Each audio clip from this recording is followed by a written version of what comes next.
반동성애 기독교 시민연대 대표님이신 주요셉 대표님의 발언을 듣도록 하겠습니다. 네, 반갑습니다. 앞서서 기론평 교수님, 조영결 변호사님 너무나 좋은 말씀 해주셨습니다. 저희들이 이렇게 대법원 앞에 왔을 때는 우리나라의 법 질서, 헌법을 존중하고 대법원 판례를 존중하고 우리 대법원 판사들께서 정말 법에 입각한, 법 문헌에 입각한 판결을 하기를 기대하고 있기 때문에 우리는 대법원이 어려움에 빠질 때는 지지하는 입장에서 기자회견도 했었습니다. 그런데 갑자기 대법원에서 뜬금없이 성별 정정을 대법원 판례와 어긋나는 새로운 시각이 마치 있는 것처럼, 새로운 법률이 제정된 것처럼 잘못된 시각을 갖고서 대법원 전체에 회부를 해서 이걸 대법원 합의체로 넘겼다, 이런 얘기를 들었습니다.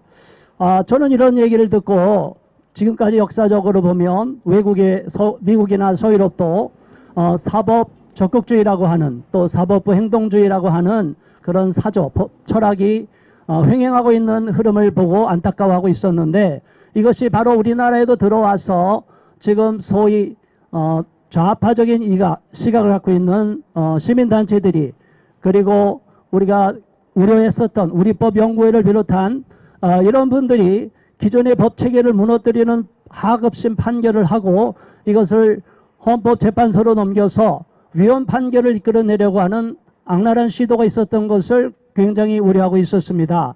자, 이것은 무슨 얘기를 말하냐면 지금 대법원 판사들 아무나 될 수 있다는 겁니다. 만약 자기의 정치 신념에 의해서, 개인의 신념에 의해서 판결을 하고 법 문헌을 파괴하고 헌법 질서를 파괴하면 대법원 판사는 저나 여러분 누구나 할 수 있다는 겁니다. 그렇지 않습니까? 자기들 스스로의 권위를 훼손하는 잘못된 방향으로 가고 있으면서 대법원 판사로서의 권위를 인정해 주라, 그리고 대법원의 권위를 인정해 주라 하면 저희가 인정해 줄 수 있겠어요? 없겠어요? 앞서 말씀하신 것처럼 역사가 반드시 심판하고 역사가 반드시 이 사람들에 대한, 대법원 판사들의 이름을 기억하고 후대가 욕을 할 것입니다. 가장 우려스러운 것은 인권의 문제입니다. 이분들은 성별 정정 신청을 한 사람의 인권을 존중한다고, 그분의 입장을 대변한다고 말하고 있습니다.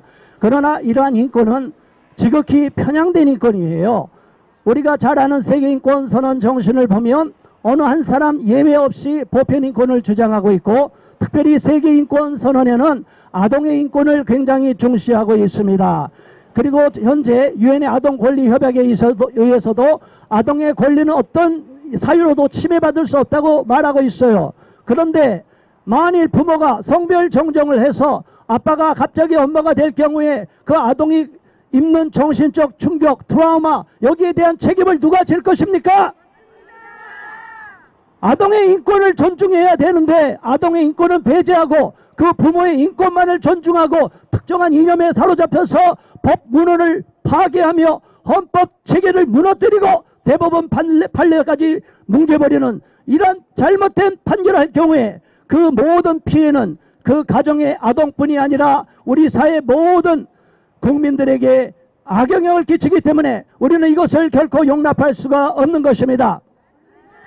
대법원 판사들이 시민단체의 활동가처럼 활동하면 안 됩니다. 제가 시민단체 활동을 계속 해오고 있지만 시민단체들의 입장은 많은 국민들이 우려하고 있는 입장을 대변해서 국민의 이름으로 싸우고 국민의 이름으로 대변하는 목소리를 내고 있습니다. 그런데 만일 대법원 판사들이 특정한 이념에 사로잡혀서 젠더 이데올로기에 사로잡혀서 자기들이 믿는 편향된 인권에 사로잡혀서 저들만의 특정한 소수의 인권을 중시해서 사회가 어떻게 반응하든 상관하지 않고 우리는 우리의 정치 어젠다, 그리고 정치 신념을 구현하겠다고 해서 멋대로 판결할 경우에 우리 사회가 어떻게 되겠습니까? 이러한 대법원 판사들의 잘못된 흐름, 그리고 우리나라 현재 대법원 판사와 헌법재판관들의 잘못된 흐름이 있기 때문에 우리는 계속 반대하고 있고 잘못된 시도가 있어서는 안 되기 때문에 오늘 우리가 이렇게 나온 것입니다. 이렇게 멋대로 성별 정정을 할 경우에는 결코 많은 국민들이 용납할 수 없고, 많은 가정에서 이러한 사례가 선례가 되어서 또 다른 가정에서까지 멋대로 결혼해서 자녀들의 인생을 망치는 참혹한 결과가 나타날 경우에는 아동의 인권을 침해하는 것은 물론이고 우리나라의 법체계를 파괴하는 악랄한 선례를 남기는 것이기 때문에 우리는 결코 이를 용납할 수 없는 것입니다. 대법원 판사들을 각성해야 될 것입니다. 더 이상 우리 국민들이 분노하지 않도록 대법원은 사법부의 권위를 존중하고 본인들의 스스로 자기들의 명예를 지켜야 될 것이고, 역사에 남는, 오점이 남는 잘못된 판결을 하지 않기를 강력하게 촉구하는 바입니다. 감사합니다.